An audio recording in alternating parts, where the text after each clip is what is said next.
So what we have is women worldwide starting more companies actually than men. So this is an interesting phenomenon because we don't actually need to teach women to be entrepreneurial. It seems that by design we are.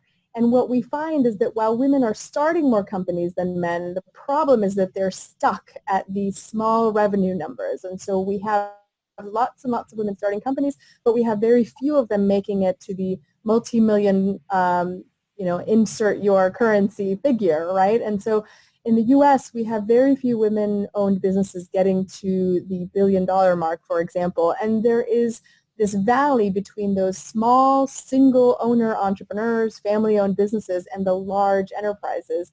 And the question is not how do we get more women to start businesses? The question is how do we get out of their way and give them the tools to get to those massive enterprises?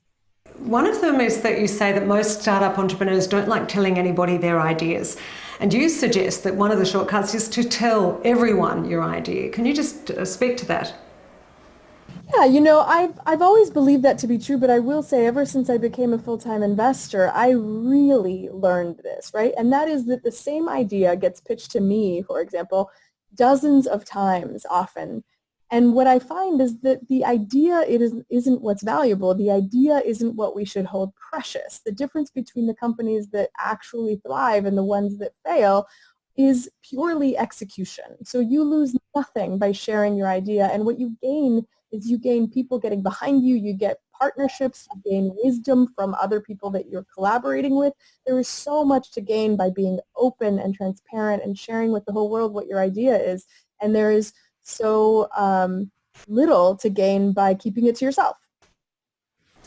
So technology obviously is a big part of your book, and you say, I know what it takes to build a tech product, and because of that I tell people to never do it unless they absolutely have to. Why did you write that? Because I find a lot of the time that the businesses that I see pitched to me are variants on something that already exists. And we're going to spend millions of dollars building something that is a slight variation on something someone already built, whereas how more efficient would it be to simply take that thing that is 90% of what you want to build and license it, partner with that organization, and then build that additional 10% that is uniquely your idea on top of someone else's technology.